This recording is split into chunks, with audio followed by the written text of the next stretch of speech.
Have you ever been involved in or witnessed an emergency?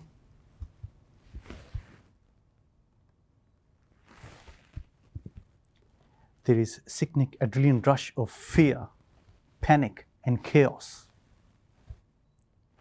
Do you remember the panic and chaos?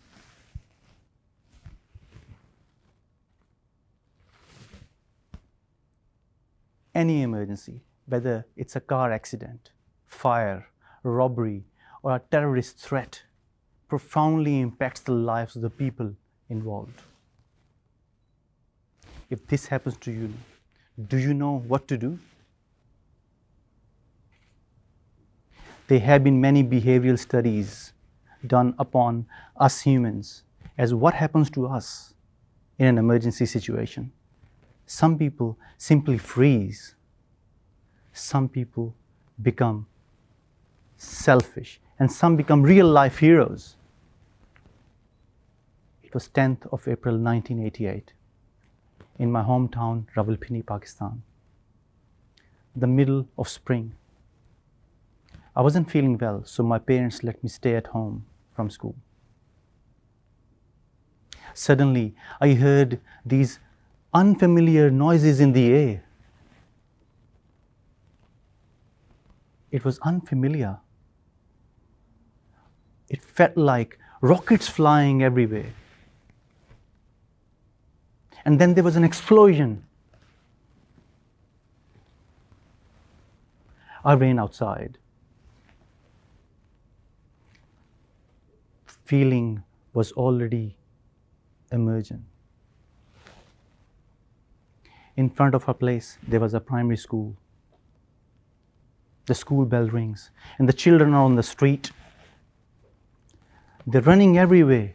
No one knows what to do. My instinct kicked in, and I started guiding these kids to their homes, to their safety. My parents were looking for me. I was only 9 years old, and they were relieved to find me safe and well. An ammunition depot exploded in my city that day. More than 1,000 people were injured by 10,000 tons of ammunition. 93 people lost their lives. Ammunition was not the only thing which killed people that day. Miscommunication was another one. People were not response able due to miscommunication or no communication at all. I moved to Australia in 2005. After doing few jobs in risk and security management, I was placed in a position as an emergency manager for one of the big 4 banks in Australia. I was responsible for 37,000 staff and for their safety in emergency situation. I started to notice that how critical it is a clear communication in case of emergencies. The more I observed, the more I researched, the more my purpose of helping people to save their lives ignited. And I started to work on a solution which can help people in emergency situations. By 2016, I founded Evac Ovation, a real-time emergency management app and a solution for emergency communication. Nature has strange ways to keep us on the path of our purpose. It was 20th of January 2017, a beautiful summer day in marvelous Melbourne. Me and my team were just returning from work from a team lunch. As we entered our office, suddenly we started this screaming from the street. We ran outside. We saw a red car flying through the footpath. People were jumping out of the way. The police vehicles appeared. And then there were gunshots, bang, bang, bang. the car brakes screeching. 6 people lost their lives that day, including a child and a 3-month-old baby. Dozens were injured in the midst of the most livable city in the world. That incident brings me right back to see my purpose clearly, to help people in emergency situations with clear communication. And I started working to create a real-time emergency management solution. We live in the most volatile era of emergencies and disasters. Most disasters that can happen have not yet happened. Let's look at the numbers. In the past 30 years,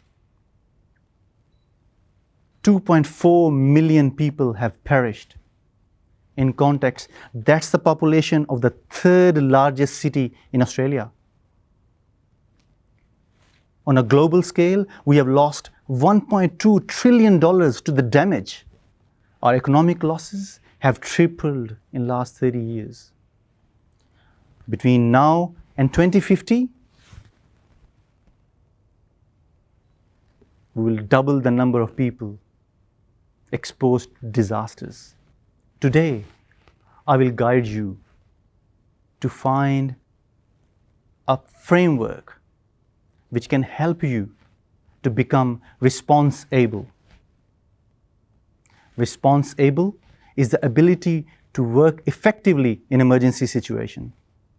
It's a framework, MPR square. Mitigate, prepare, respond and recover. Mitigate.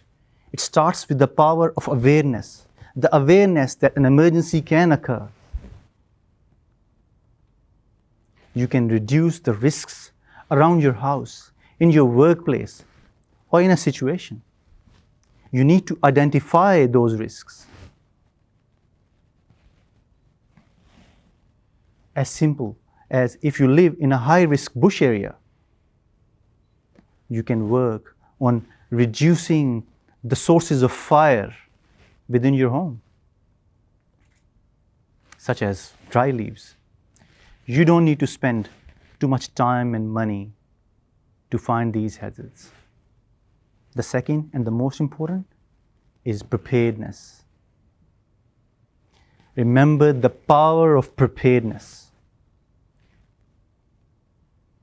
The emergency guidelines from the government for preparedness and self-sufficiency is 72 hours without power, phone communication, or running water.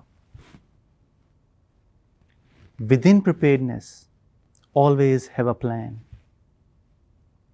By preparing yourself, you're taking the strain away from emergency responders so they can work on the most vulnerable members of society.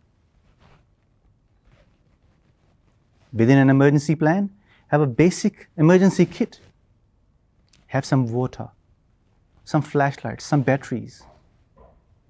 Your hair straightener is not part of your emergency kit. So by preparing yourself, you empower yourself to help others. The third one, the third letter is R for respond. There, all action takes place. You need to respond according to the needs and criticality. Work on your prepared plan. Work with authorities.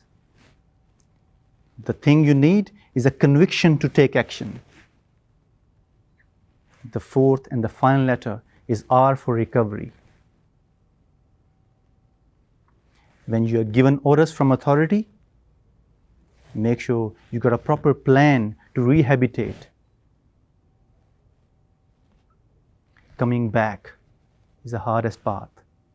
But remember, a clear focus on your emergency needs is important. Always share and analyze these data with the authorities. So why wait?